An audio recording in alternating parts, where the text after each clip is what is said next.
ke dalam match round kita yang kedua. Kalau gitu langsung aja kita berdua lemparkan kepada caster yang udah bersiap di sana. Ada Skyla dan juga Ajis Fan. Silakan. Silakan.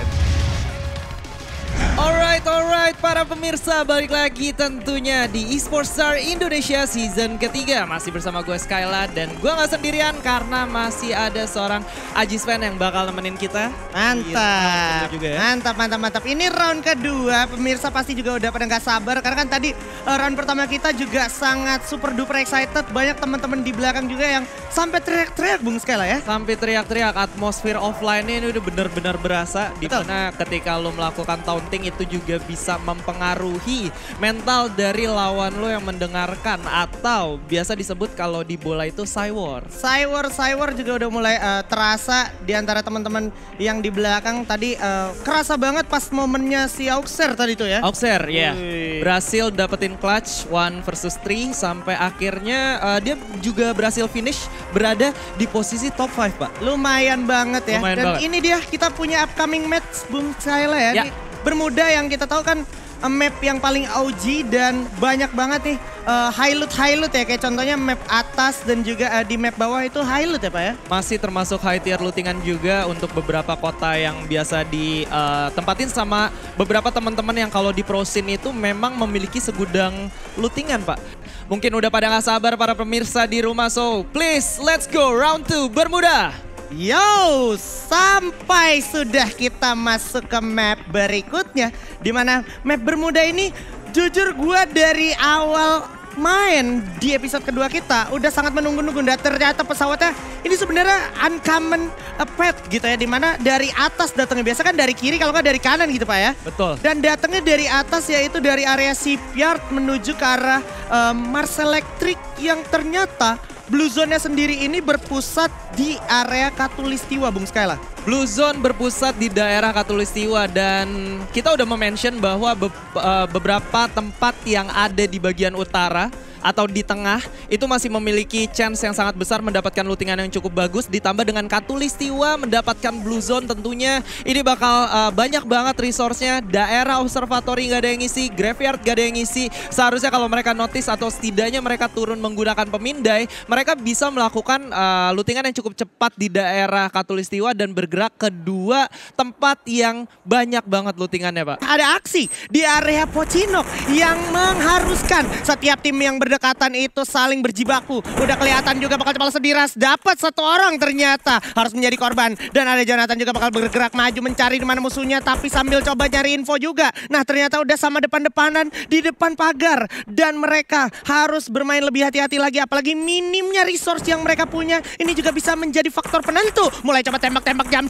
shot. Karena itulah Free Fire Battle in Style. That's it. Satu orang knockout udah berhasil didapatkan dan langsung dieksekusi di ending begitu saja. Bakal looking forward mencari sisa musuh yang ada dan sepertinya beberapa dari mereka lebih milih untuk melarikan diri dan menjauhi mereka dari mara bahaya Bung Skyla. Iya, dan tentunya ini menjadi satu sign yang sangat positif ya, sinyal yang sangat positif untuk teman-teman dari tim 1 karena mereka masih lengkap 4 orang dan kali ini komit ke arah depan berhasil menumbangkan 1 orang lagi yang artinya hanya menyisakan 1 orang dari lawannya. Ada play juga yang menurut gue sangat bagus ketika lo diharuskan untuk melakukan pertahanan di daerah pagar. Lu tahu angle sebelah mana kalau lu dilompatin, lu ditembak bisa kena. Sampai ketika musuhnya mendapatkan info bahwa dia udah sekarat, terlalu memaksakan Pak. Tapi kita tahan terlebih dahulu karena ada fight lagi di sini Ajis Fan. Waduh, fight yang tidak proper sekali Bung Skyla. Sampai mau nggak mau itu orang yang belum even sempat ngeluting udah harus menjadi korban dan harus kembali ke lobby. Nah, tapi kondisinya nggak terlalu baik untuk teman-teman yang ada di area Pocinok itu. Lone survivors yang tadi tuh Pak, sayang banget akhirnya harus tusun. Dalam artian ya udah tumbang tuh as a team. Jadi sisa 11 tim dan maksud gue di match kedua, di episode kedua kali ini bener-bener lebih panas ternyata. Karena mereka semua sama-sama bermain defensif dan gak ada yang mau kalah, dalam artian gak ada yang mau pulang ke lobby duluan Pak. Ya, masih bertahan sebisa mungkin gimana caranya dia survive untuk melewati situasi-situasi sulit seperti ini. Karena sangat banyak bunyi-bunyian yang cukup bising di telinga sekitar mereka ya. Ya, dan terjadi penumpukan di daerah Poci sendiri. Ini seperti yang kita ketahui biasa di mana ada penumpukan disitulah zona selanjutnya. Tapi Dari tim nomor 7 kali ini nggak bakal coba untuk turunin temponya karena mereka bakal coba untuk geber orang yang tersisa. Bahkan 2 orang yang tersisa pun langsung diratain begitu saja dan terdengar atmosfer yang cukup panas di panggung belakang kita duduk kali ini, Ajisven. Dari atas udah siap, dari bawah juga udah siap, tapi yang perlu diingetin lagi itu yang di belakang pinggir-pinggir zona bakal jadi susah banget kondisinya untuk Skyla karena sekarang udah ada juga hujan peluru datang dari arah-area atas. Coba lemparin frag grenade dulu, bakal meledak sepertinya, tapi Glue juga udah mulai disiapkan dan apa yang terjadi nampaknya mulai coba dibalas lagi dan udah nggak banyak waktu yang bisa mereka manfaatkan. Mereka harus segera regroup as a team. Lempar-lemparan pun udah mulai dicoba dan dilakukan oleh seorang Azar, tapi Azar harus juga sadar kalau di sampingnya juga bisa aja dan grenade dari seorang Azar membuahkan hasil. Satu orang udah mulai jatuh, terlihat depannya juga bakal coba dihandle oleh satu kawannya lagi, berlindung di balik Chrono dan juga Glue sepertinya. Nah, masih ada yang upaya tryhard masuk, naik ke puncak gunung tinggi sekali, turun dikit, diharap dikit, menghindari angle view tembakannya. Mulai tembak dan dicat dengan shotgun charge buster. Masih punya respon Glue, ternyata musuhnya yang coba juga masih bisa ditetakin aja. Sampai akhirnya Azar and Friends takes the lead. Dan mereka ada di higher ground, harusnya lebih mudah lagi. Tapi baru aja kita bahas ada satu tower yang benar-benar dimanfaatkan oleh teman-teman Arsya dan kawan-kawan dan mendapatkan vision yang luar biasa ke daerah Poci, Ajisven. Bener-bener enak banget ini natakinnya, tapi tentunya dengan resiko yang tinggi juga. 15 detik lagi Circle bakal berjalan di mana ternyata Circle udah nggak berpihak kepada mereka. Dan seperti yang gue bilang, satu persatu player udah mulai ternotis dan terpick off begitu saja, tak mungkin tertolong Alex. Sayang sekali Alex harus kembali ke boy. Begitu juga dengan Arsya yang juga harus jatuh terkena dan terpick off begitu saja oleh seorang Ichan. Satu orang sisa harapan terakhir dari Ical JR. Colby di sini masih pelan-pelan sneaky memanfaatkan momentum untuk berdiam diri, tapi nggak bisa begitu karena ternyata di depan musuh juga udah terlihat cukup jelas bakal coba langsung ngagetin, ngegerebek mereka satu-satu. Sisa Ziz dan ternyata masih bisa diamankan oleh Ziz, tapi nggak sampai situ aja. Bahkan masih ada yang bisa berlindung di balik satu area tersebut dan terlihat masih harus revive dulu di waktu yang sesingkat itu.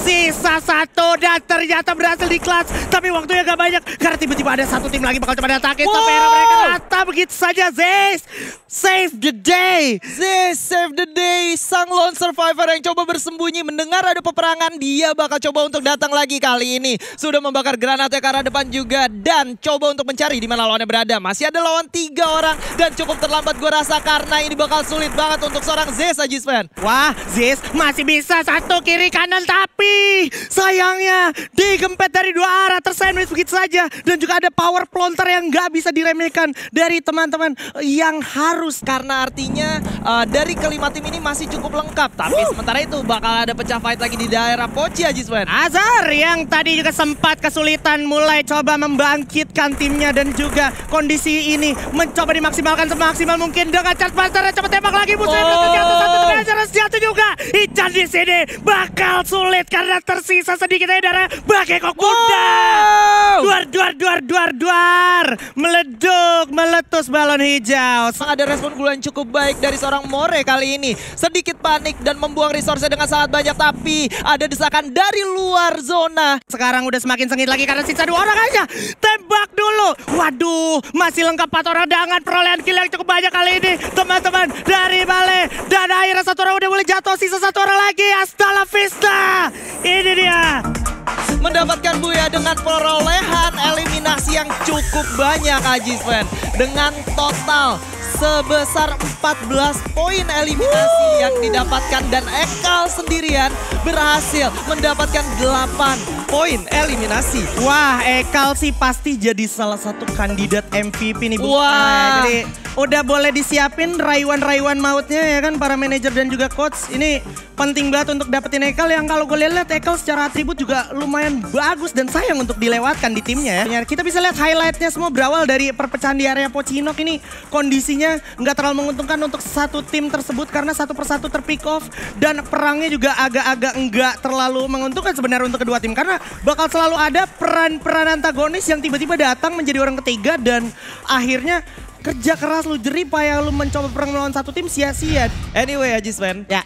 Karena kemarin udah ada coaching klinik dan seru banget. Inilah yang ngebuat mereka, para survivors yang bertanding pada hari ini jadi lebih siap lagi dan pertandingannya jadi lebih panas lagi. Ya. Survivors atau para pemirsa di rumah mungkin penasaran nih, kayak gimana sih coaching kliniknya? Bisa langsung dicek sekarang bareng sama Coach Riza, silakan.